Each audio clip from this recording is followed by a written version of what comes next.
Saudações a quem nos acompanha aqui no canal Liturgia e Vida. Hoje a liturgia nos propõe uma contemplação bem profunda, a memória da bem-aventurada Virgem Maria das Dores. Sim, é um dia especial mesmo, para a gente refletir sobre como fé e sofrimento podem, de alguma forma, caminhar juntos, né? As leituras bíblicas de hoje nos dão um caminho. Um caminho de obediência, de confiança e até de esperança, o que é interessante, com essa imagem forte de Maria aos pés da cruz. Exato. E como essa palavra pode iluminar a nossa caminhada hoje? Vamos então olhar juntos essas passagens.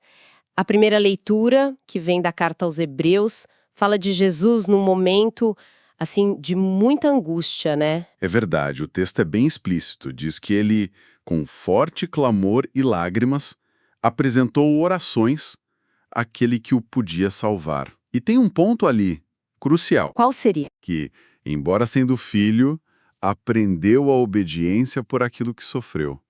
Isso mostra uma humanidade de Cristo que, nossa, toca a gente fundo. Toca demais.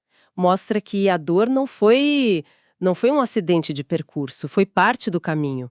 Um caminho que ele transformou em oração, em entrega ao Pai. Exatamente. E aí a gente pensa, talvez as nossas dores, as nossas dificuldades, quando a gente vive elas em diálogo com Deus, podem nos conectar mais a Ele, sabe? Em vez de nos afastar. Isso, em vez de isolar a gente, pode ser um ponto de encontro. Olha, uma coisa prática talvez. Quem sabe, nessa semana, pegar uma dificuldade específica Sim, e olhar para ela não como um muro intransponível, mas como um convite.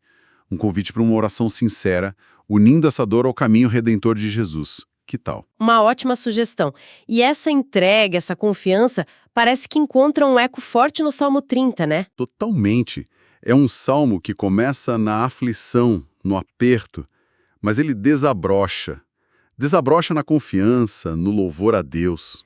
Tem aquela frase marcante: convertestes o meu luto em dança.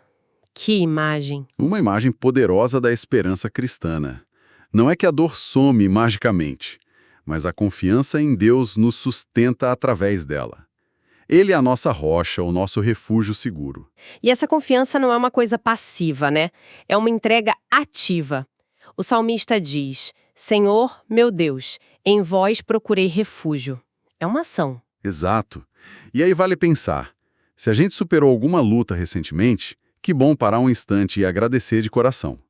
Mas se a luta ainda está ali, persistindo, Uhum. renovar essa entrega confiante, como o salmista fez. Em vossas mãos, Senhor, entrego o meu espírito.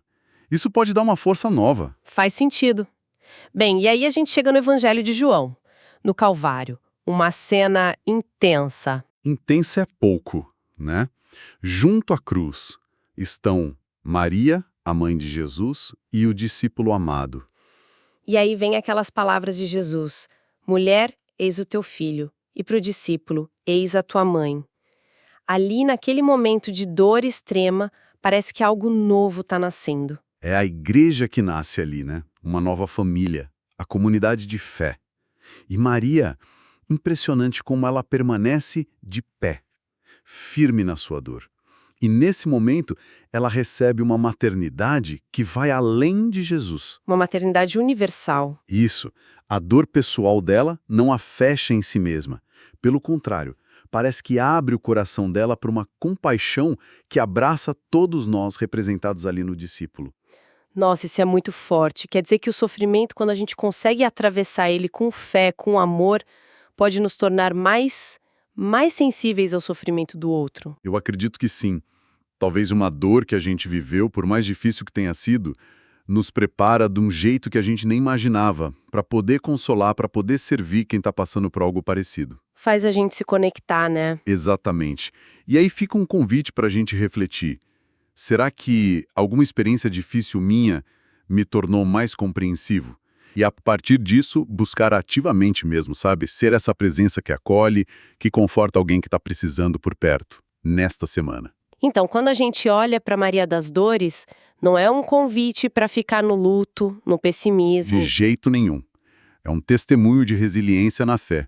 Ela ensina que é possível, sim, atravessar as tempestades da vida permanecendo firme com os olhos em Deus. E amarrando tudo que a gente conversou, as leituras mostram um fio condutor, né? Sim, um fio claro. A obediência que se aprende na dor, como Cristo. A confiança que o luto pode se transformar em alegria, como canta o salmista. E essa capacidade incrível de permanecer firme e cuidar do outro, mesmo no meio da cruz, como Maria fez. Que essa figura de Maria nos inspire mesmo. Que a gente consiga transformar nossas dores, não em muros que nos isolam, mas em pontes. Pontes de solidariedade, encontrando força na fé e na comunidade. É isso aí.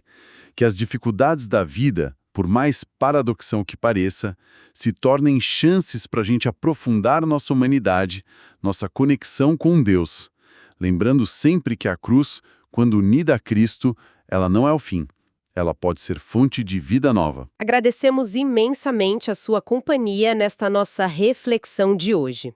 Se este nosso bate-papo tocou seu coração de alguma forma, a gente convida você a curtir, a comentar o que pensou e, claro, se ainda não segue, a se inscrever no canal Liturgia e Vida para a gente continuar essa caminhada juntos. E antes da gente terminar, talvez deixar uma pergunta no ar para a gente levar para a semana, né?